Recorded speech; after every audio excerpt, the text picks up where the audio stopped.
ಸ್ನೇಹಿತರೆ, ಚರಿತ್ರೆಯ ಮತ್ತೊಂದು ವಿಡಿಯೋಗೆ ನಿಮಗೆಲ್ಲ ಪ್ರೀತಿಯ ಸ್ವಾಗತ. ನಿಮ್ಮಲ್ಲಿ ಎಷ್ಟು ಜನ ತಮಿಳಿನ ಸುರರೈ ಪೊಟ್ರೋ ಸಿನಿಮಾವನ್ನ ನೋಡಿದ್ದೀರಿ? ಈ ಸಿನಿಮಾವನ್ನ ಏರ್ ಡೆಕ್ಕನ್ನ ಸಂಸ್ಥಾಪಕರಾದ GR ಗೋಪಿನಾಥ್ ಅವರ ಜೀವನ ಆಧಾರಿತವಾಗಿ ತೆಗೆಯಲಾಗಿದೆ. ಈ ಸಿನಿಮಾದ ಮುಕ್ತಾಯ ಏರ್ ಡೆಕ್ಕನ್ನ ಸಕ್ಸಸ್ ಮೂಲಕ ಮುಕ್ತಾಯವಾಗುತ್ತದೆ. ಆದರೆ ನಿಜವಾದ ಕಥೆಯ ಮುಕ್ತಾಯ ಅದಲ್ಲ. ನಿಜವಾದ ಮುಕ್ತಾಯ ಏರ್ ಡೆಕ್ಕನ್ ವಿಜಯ್ ಮಲ್ಯ ಸಾಮ್ರಾಜ್ಯದ ಅಂತ್ಯಕ್ಕೆ ಒಂದು ಕಾರಣವಾಯಿತು ಎಂಬುದಾಗಿತ್ತು. ವಿಜಯ್ ಮಲ್ಯ ಒಂದು ಸಮಯದಲ್ಲಿ one of the most prominent business man in India. ಸ್ನೇಹಿತರೆ, ನೀವು ಒಮ್ಮೆ SBI ಬ್ಯಾಂಕ್ಗೆ ಹೋಗಿ ಲೋನ್ ಕೇಳಿದ್ರೆ ನಿಮ್ಮನ್ನ ಹೇಗ್ ನೋಡ್ತಾರೆ ಅದನ್ನ ಊಹಿಸಿಕೊಂಡ್ರೂ ನೋವಾಗುತ್ತೆ. ಆ ರೀತಿ ಇರುತ್ತೆ ಬ್ಯಾಂಕ್ ಅಧಿಕಾರಿಗಳ ವರ್ತನೆ. ಆದರೆ ಈ ಮಲ್ಯ ಅವರ ರೇಂಜೇ ಬೇರೆಯಾಗಿತ್ತು. ಅದೇ ಬ್ಯಾಂಕಿಗೆ ಹೋಗಿ ಒಂದು ವಿಮಾನಯಾನ ಸಂಸ್ಥೆಯನ್ನೇ ಪ್ರಾರಂಭಿಸಲು ಬೇಕಾದಷ್ಟು ಹಣವನ್ನ ಸಾಲವಾಗಿ ತೆಗೆದುಕೊಂಡು ಬಂದಿದ್ದರು. ಹೌದು, ಇದು SBI ಬ್ಯಾಂಕಿನ ಇತಿಹಾಸದಲ್ಲೇ ಮರೆಯಲಾಗದ ಒಂದು ಕಹಿ ಘಟನೆ. ಆದರೆ ಅಂದು ವಿಜಯ್ ಮಲ್ಯನನ್ನ ನಂಬಿ ಒಂದು ಬ್ಯಾಂಕ್ ಅಷ್ಟೊಂದು ಮೊತ್ತದ ಲೋನ್ ನೀಡುತ್ತೆ ಅಂದ್ರೆ ಆತನ ರೇಂಜ್ ಹೇಗಿದ್ದಿರಬೇಡ ಎಂದು ಒಮ್ಮೆ ಅರ್ಥ ಮಾಡಿಕೊಳ್ಳಿ. ಸ್ನೇಹಿತರೆ, ವಿಜಯ್ ಮಲ್ಯ ಅವರಿಗೆ ಇನ್ನೊಂದು ಹೆಸರು ಕೂಡ ಇದೆ, ಅದೇ ಕಿಂಗ್ ಆಫ್ ಗುಡ್ ಟೈಮ್. ಇವರು ಪಾರ್ಟಿ ಮಾಡಿದರೆ ಕೋಟಿಗಟ್ಟಲೆ ಹಣವನ್ನ ನೀರಿನ ರೀತಿ ಖರ್ಚು ಮಾಡ್ತಾ ಇದ್ರು. ಯಾರದ್ದಾದ್ರೂ ಐಷಾರಾಮಿ ಜೀವನವೆಂದರೆ ಅವರ ಬಳಿ ಐಷಾರಾಮಿ ಬಂಗಲೆ, ಪ್ರೈವೇಟ್ ವಿಮಾನಗಳು, ದುಬಾರಿ ಕಾರು ಈ ರೀತಿ ಇರುತ್ತದೆ.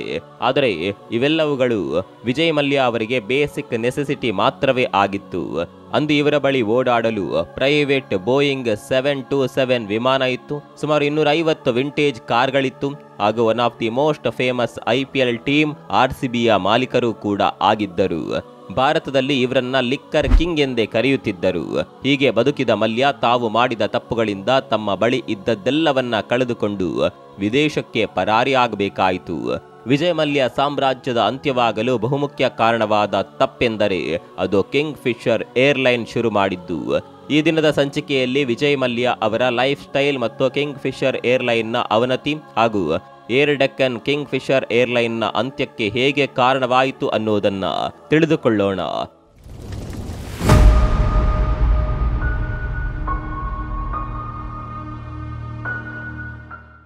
ಸ್ನೇಹಿತರೆ, ನಾವು ಬಾಲ್ಯದಿಂದಲೂ ಅನೇಕ ಸ್ಫೂರ್ತಿದಾಯಕ ಕಥೆಗಳನ್ನ ಕೇಳುತ್ತಾ ಬಂದಿದ್ದೇವೆ. ಅಂಥದ್ದೇ ಕತೆ ಮಲ್ಯ ಅವರಿಗೂ ಕೂಡ ಇತ್ತು. ಆದರೆ ಅದು ವಿಜಯ್ ಮಲ್ಯಗಲ್ಲ, ಅವರ ತಂದೆ ವಿಠಲ್ ಮಲ್ಯ ಅವರದ್ದು. ಇವರು ಲಿಕ್ಕರ್, ಬಿಯರ್, ಆಹಾರ ಉತ್ಪನ್ನ ಇಂಡಸ್ಟ್ರಿಗಳಲ್ಲಿ ಇನ್ವೆಸ್ಟ್ಮೆಂಟ್ ಮಾಡಿ ಅವುಗಳನ್ನು ಅಭಿವೃದ್ಧಿಪಡಿಸಿ ಯುನೈಟೆಡ್ ಬಿವರೇಜಸ್ ಗ್ರೂಪ್ಗೆ ಚೇರ್ಮನ್ ಆಗುತ್ತಾರೆ. ವಿಠಲ್ ಮಲ್ಯ ಹಾಗೂ ಲಲಿತಾ ರಾಮಯ್ಯ ಅವರಿಗೆ ಹುಟ್ಟಿದ ಮಗನೇ ಈ ವಿಜಯ್ ಮಲ್ಯ. ವಿಠಲ್ ಮಲ್ಯ ಅವರು ಎಷ್ಟು ಸಂಪಾದಿಸಿದರು, ಎಷ್ಟೇ ಶ್ರೀಮಂತನಾದರೂ ಕೂಡ ಡೌನ್ ಟು ಅರ್ತ್ ಎನ್ನುವ ಹಾಗೆ ಇರ್ತಾ ಇದ್ರು. ಆದರೆ ವಿಜಯ್ ಮಲ್ಯ ಅವರ ಜೀವನ ಶೈಲಿ ಅವರ ತಂದೆ ರೀತಿ ಇದ್ದಿರಲಿಲ್ಲ. ಹಾಗೆಂದ ಮಾತ್ರಕ್ಕೆ ಅವರು ಕೆಟ್ಟವರೇನು ಆಗಿರಲಿಲ್ಲ. ತನ್ನ ತಂದೆ ಮಾಡಿಟ್ಟ ಸಂಪತ್ತನ್ನ ಅನುಭವಿಸುತ್ತಿದ್ದರು ಅಷ್ಟೇ. ಮಲ್ಯ ಅವರ ಪ್ರಾಥಮಿಕ ಶಿಕ್ಷಣ ಲಾ ಮಾರ್ಟಿನೇರ್ ಸ್ಕೂಲ್ನಲ್ಲಿ ಕಂಪ್ಲೀಟ್ ಆಗುತ್ತದೆ ಮತ್ತು ಕೋಲ್ಕತ್ತಾದಲ್ಲಿಯೇ ಸೇಂಟ್ ಝೇವಿಯರ್ ಕಾಲೇಜಿನಲ್ಲಿ ಬ್ಯಾಚುಲರ್ ಆಫ್ ಕಾಮರ್ಸ್ ಡಿಗ್ರಿಯನ್ನ 1976ರಲ್ಲಿ ಪಡೆದುಕೊಳ್ಳುತ್ತಾರೆ. ನಂತರ ಉನ್ನತ ವ್ಯಾಸಂಗ ಮಾಡಿದ್ದು ಅಮೆರಿಕಾದಲ್ಲಿ. ಹೀಗೆ ವಿಮಾನದಲ್ಲಿ ಹೋಗಿ ಬರೋದನ್ನ ಮಾಡುತ್ತಿರುವಾಗ ಏರ್ ಇಂಡಿಯಾ ಫ್ಲೈಟ್ನ ಗಗನಸಖಿಯಾದ ಸಮೀರಾ ತ್ಯಾಬಿ ಅವರನ್ನ ಪ್ರೀತಿಸಿ 1986ರಲ್ಲಿ ಮದುವೆಯಾಗ್ತಾರೆ. 1 ವರ್ಷದ ನಂತರ ಸಿದ್ಧಾರ್ಥ್ ಮಲ್ಯ ಅವರು ಹುಟ್ಟುತ್ತಾರೆ. ಅದಾದ ಕೆಲವು ವರ್ಷಗಳ ನಂತರ ಪರ್ಸನಲ್ ಕಾರಣದಿಂದಾಗಿ ವಿಚ್ಛೇದನವೂ ಕೂಡ ಆಗುತ್ತದೆ.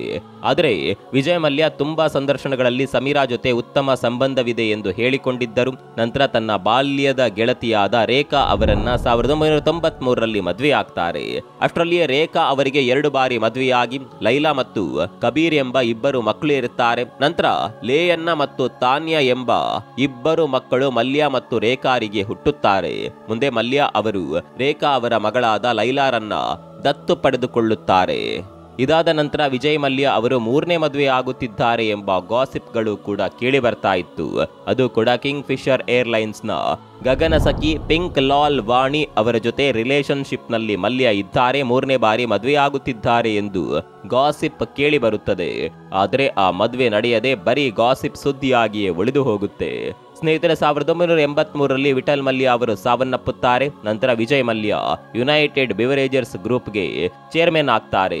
ಮಲ್ಯ ಅವರು ಒಂದ್ ಕಡೆ ಆಡಂಬರದ ಜೀವನ ನಡೆಸ್ತಾ ಇನ್ನೊಂದು ಕಡೆ ತನ್ನ ಬಿಸ್ನೆಸ್ ಅನ್ನ ಕೂಡ ವಿಸ್ತರಿಸುತ್ತಾ ಹೋಗುತ್ತಾರೆ. ಚೇರ್ಮನ್ ಆದ ನಂತರ ಕಷ್ಟಪಟ್ಟು ಕೆಲಸ ಮಾಡಿ ಕಂಪನಿಯ ಟರ್ನ್ ಓವರ್ ಅನ್ನ 64% ಹೆಚ್ಚು ಮಾಡ್ತಾರೆ. ವಿಜಯ್ ಮಲ್ಯ ಚೇರ್ಮನ್ ಆಗಿದ್ದ ಸಂದರ್ಭದಲ್ಲಿ ಕಂಪನಿಯ ಟರ್ನ್ ಓವರ್ $11 ಬಿಲಿಯನ್ ಗೆ ತಲುಪುತ್ತದೆ. ಈ ಸಮಯದಲ್ಲೇ ಜನ ಅವರನ್ನ ಕಿಂಗ್ ಆಫ್ ಗುಡ್ ಟೈಮ್ಸ್ ಎಂದು ಕರೆಯಲು ಶುರು ಮಾಡಿದ್ದು, ಆ ಹೆಸರು ಪ್ರಸಿದ್ಧಿಯೂ ಆಯಿತು. ಬರೀ ಪಾರ್ಟಿ ಮಾಡೋದಕ್ಕಂತಾಲೆ ವಿಜಯ್ ಮಲ್ಯ ಕೋಟ್ಯಂತರ ಹಣ ಖರ್ಚು ಮಾಡ್ತಾ ಇದ್ರು. ವಿಜಯ್ ಮಲ್ಯ ಅತ್ಯಂತ ಆಡಂಬರತೆಯಿಂದ ಜೀವನ ನಡೆಸುತ್ತಿದ್ದರೂ ಕೂಡ ಅನೇಕ ಕಂಪನಿಗಳಲ್ಲಿ ಇನ್ವೆಸ್ಟ್ ಮಾಡಿದ್ದರು.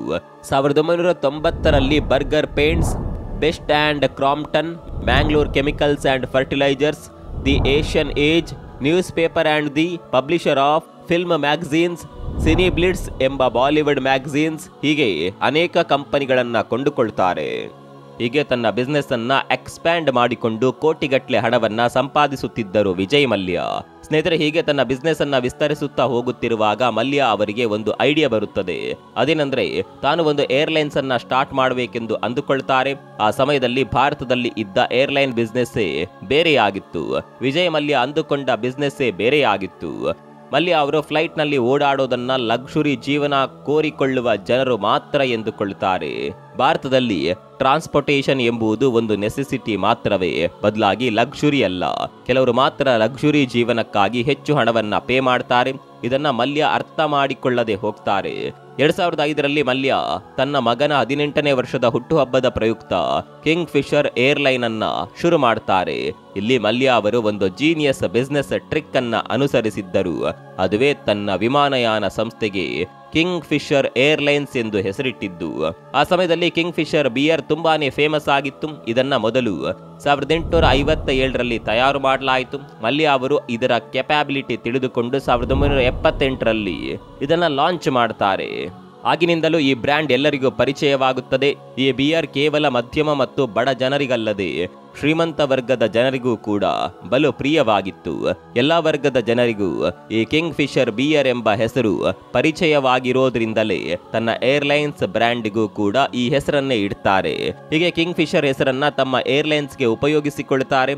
ಆದರೆ ಮಾರ್ಕೆಟಿಂಗ್ ಅನ್ನ ಕ್ಯಾಪ್ಚರ್ ಮಾಡೋದರಲ್ಲಿ ವಿಫಲವಾಗ್ತಾರೆ. ಅಷ್ಟರಲ್ಲಿಯೇ ಅಂದ್ರೆ 2003ರಲ್ಲಿ ಏರ್ ಡೆಕ್ಕನ್ ಶುರುವಾಗುತ್ತೆ. ಸಾಮಾನ್ಯ ಪ್ರಜೆಗಳು ಕೂಡ ವಿಮಾನದಲ್ಲಿ ಪ್ರಯಾಣ ಮಾಡಲು ಶುರು ಮಾಡ್ತಾರೆ. 2005ರಲ್ಲಿ ಕಿಂಗ್ ಫಿಶರ್ ಏರ್ಲೈನ್ಸ್ 4 ವಿಮಾನಗಳೊಂದಿಗೆ ತನ್ನ ಕೆಲಸವನ್ನ ಪ್ರಾರಂಭಿಸುತ್ತದೆ. ಈ 4 ವಿಮಾನಗಳು ಹೆಚ್ಚಾಗಿ ಮುಂಬೈ ಮತ್ತು ದಿಲ್ಲಿ ಮಧ್ಯದಲ್ಲಿ ಮಾತ್ರ ಚಲಿಸುತ್ತಿದ್ದವು. ಆ ಸಮಯದಲ್ಲಿ ಪ್ರಪಂಚದ ಮೋಸ್ಟ್ ಬಿಸಿಯೆಸ್ಟ್ ರೂಟ್ ಇದಾಗಿತ್ತು. ಪ್ರಸ್ತುತವೂ ಕೂಡ ಇದು ಪ್ರಪಂಚದಲ್ಲಿಯೇ 7ನೇ ಬಿಸಿಯೆಸ್ಟ್ ಮಾರ್ಗವಾಗಿದೆ. ಕಿಂಗ್ ಫಿಶರ್ ಏರ್ಲೈನ್ಸ್ ವಿಮಾನಗಳಲ್ಲಿ 30 ಫಸ್ಟ್ ಕ್ಲಾಸ್ ಸೀಟುಗಳು ಇರುತ್ತಿದ್ದವು ಹಾಗೂ 114 ಎಕಾನಮಿ ಸೀಟುಗಳು ಇರುತ್ತಿದ್ದವು. 2007 ಬರುವಷ್ಟರಲ್ಲಿ ಕಿಂಗ್ ಫಿಶರ್ ಸಂಸ್ಥೆಯ ಬಳಿ 20 ಏರ್ ಬಸ್ಗಳು ಇದ್ದವು. ಆದರೆ ವಿಜಯ್ ಮಲ್ಯ ಅವರು ಇಂಡಿಯನ್ ಮಾರ್ಕೆಟ್ ಬಗ್ಗೆ ಅರ್ಥ ಮಾಡಿಕೊಳ್ಳಲಿಲ್ಲ. ಭಾರತದಲ್ಲಿ ಅವರ ಯೋಜನೆಗಳು ಫಲಿಸೋದಿಲ್ಲ. ಇದೇ ಸಮಯದಲ್ಲಿ ಅವರು ಇನ್ನೊಂದು ತಪ್ಪು ಮಾಡ್ತಾರೆ. ಅದುವೇ ಇಂಟರ್ನ್ಯಾಷನಲ್ ಆಗಿ ತಮ್ಮ ಬಿಸ್ನೆಸ್ ಅನ್ನ ಎಕ್ಸ್ಪ್ಯಾಂಡ್ ಮಾಡಬೇಕು ಎಂದು ನಿರ್ಧರಿಸಿದ್ದು. ಇದರಲ್ಲಿ ತಪ್ಪೇನಿದೆ ಅಂತ ನೀವು ಕೇಳಬಹುದು. ಸ್ನೇಹಿತರೆ, ಆ ಸಮಯದಲ್ಲಿ ಕಿಂಗ್ ಫಿಶರ್ ಏರ್ಲೈನ್ಸ್ ಅದಾಗ್ಲೇ ನಷ್ಟದಲ್ಲಿ ಸಿಲುಕಿತ್ತು. ಅಂದ್ರೆ ಅದು ಶುರುವಾಗಿನಿಂದಲೂ ನಷ್ಟದಲ್ಲೇ ಸಾಕ್ತಾ ಇತ್ತು. 2007ರಷ್ಟರಲ್ಲಿ ಆದ ನಷ್ಟವನ್ನ ಸರಿ ಮಾಡಲು ಬಿಸ್ನೆಸ್ ಅನ್ನ ಎಕ್ಸ್ಟೆಂಡ್ ಮಾಡಬೇಕು ಎಂದುಕೊಳ್ತಾರೆ. ಆದರೆ ಇಂಟರ್ನ್ಯಾಷನಲ್ ರೂಟ್ ನಲ್ಲಿ ವಿಮಾನಗಳನ್ನ ಮುನ್ನಡೆಸಬೇಕು ಅಂದ್ರೆ 5 ವರ್ಷಗಳ ಕಾಲ ದೇಶೀಯವಾಗಿ ಒಂದು ವಿಮಾನಯಾನ ಸಂಸ್ಥೆಯನ್ನ ಮುಂದುವರಿಸಿದ ಅನುಭವ ಇರಬೇಕು. ಇದು ಒಂದು ರೂಲ್ ಆಗಿದೆ. ಆದರೆ ಕಿಂಗ್ ಫಿಶರ್ ಏರ್ಲೈನ್ಸ್ ಶುರುವಾಗಿದ್ದು 2005ರಲ್ಲಿ. ಆದ ಕಾರಣ ಅವರಿಗೆ ಇಂಟರ್ನ್ಯಾಷನಲ್ ರೂಟ್ ನಲ್ಲಿ ವಿಮಾನಯಾನ ಶುರು ಮಾಡುವ ಲೈಸೆನ್ಸ್ ಸಿಗೋದಿಲ್ಲ. ಬಿಸ್ನೆಸ್ ಅನ್ನ ಬೇಗ ಎಕ್ಸ್ಪ್ಯಾಂಡ್ ಮಾಡಿಕೊಳ್ಳಬೇಕು ಎಂಬ ಕಾರಣದಿಂದ ತುಂಬಾ ನಷ್ಟದಲ್ಲಿ ನಡೆಯುತ್ತಿದ್ದ ಏರ್ ಡೆಕ್ಕನ್ ಸಂಸ್ಥೆಯನ್ನ ವಿಜಯ್ ಮಲ್ಯ ಕೊಂಡುಕೊಳ್ತಾರೆ. ಈ ಏರ್ ಡೆಕ್ಕನ್ ಸಂಸ್ಥೆ ಶುರುವಿನಲ್ಲಿ ತುಂಬಾ ಚೆನ್ನಾಗಿ ಸಾಕ್ತಾ ಇತ್ತು. ಆದರೆ ಕಡಿಮೆ ಖರ್ಚಿನಲ್ಲಿ ವಿಮಾನ ಪ್ರಯಾಣದ ಸೇವೆ ದೀರ್ಘಾವಧಿಗೆ ನೀಡುವುದು ಸುಲಭದ ಕೆಲಸವಾಗಿರಲಿಲ್ಲ. ಆಟೋಮೆಟಿಕ್ ಆಗಿ ಏರ್ ಡೆಕ್ಕನ್ ಕೂಡ ನಷ್ಟಕ್ಕೆ ತಿರುಗುತ್ತದೆ. ನೌಕರರಿಗೆ ಸ್ಯಾಲರಿಯನ್ನ ಕೂಡ ನೀಡಲಾಗದ ಪರಿಸ್ಥಿತಿಗೆ ಬರುತ್ತದೆ. ಆ ಸಮಯದಲ್ಲಿ ಅನಿಲ್ ಅಂಬಾನಿ ಮತ್ತು ವಿಜಯ್ ಮಲ್ಯ ಅವರು ಈ ಸಂಸ್ಥೆಯನ್ನ ಕೊಂಡುಕೊಳ್ಳಲು ಆಸಕ್ತಿ ತೋರಿಸ್ತಾರೆ. ಕೊನೆಯದಾಗಿ ವಿಜಯ್ ಮಲ್ಯ ಅವರು ಈ ಸಂಸ್ಥೆಯನ್ನ ಕೊಂಡುಕೊಳ್ಳುತ್ತಾರೆ. ಇದೇ ವಿಜಯ್ ಮಲ್ಯ ಅವರು ಮಾಡಿದ ಅತ್ಯಂತ ದೊಡ್ಡ ತಪ್ಪು. ಯಾಕಂದರೆ ವಿಜಯ್ ಮಲ್ಯ ಅವರು ಏರ್ ಡೆಕ್ಕನ್ ಸಂಸ್ಥೆಯನ್ನ ಕೊಂಡುಕೊಳ್ಳುವ ಸಲುವಾಗಿ ಹೆಚ್ಚಿನ ಪ್ರಮಾಣದಲ್ಲಿ ಬ್ಯಾಂಕ್ಗಳಲ್ಲಿ ಸಾಲ ಪಡೆದುಕೊಳ್ತಾರೆ. ಅಂದು ಅವರ ಆಲೋಚನೆಗಳೇನು ಸರಿಯಾಗಿಯೇ ಇದ್ದವು. ಆದರೆ 2008ರಲ್ಲಿ ಉಂಟಾದ ಆರ್ಥಿಕ ಹಿಂಜರಿತದಿಂದಾಗಿ ಇಂಧನದ ಬೆಲೆಗಳು ಹೆಚ್ಚಾಗಿ ಹೋಗುತ್ತವೆ. ಆ ಸಮಯದಲ್ಲಿ ಮೊದಲೇ ನಷ್ಟದಲ್ಲಿದ್ದ ಕಿಂಗ್ ಫಿಶರ್ ಏರ್ಲೈನ್ಸ್ಗೆ ದೊಡ್ಡ ಹೊಡೆತವನ್ನೇ ನೀಡಿತು. ನೀವು ಈ ಚಾರ್ಟ್ ನಲ್ಲಿ ಗಮನಿಸಬಹುದು. 2008ರಿಂದ 2011 ಬರುವಷ್ಟರಲ್ಲಿ 9,000 ಕೋಟಿ ನಷ್ಟವಾಗುತ್ತದೆ.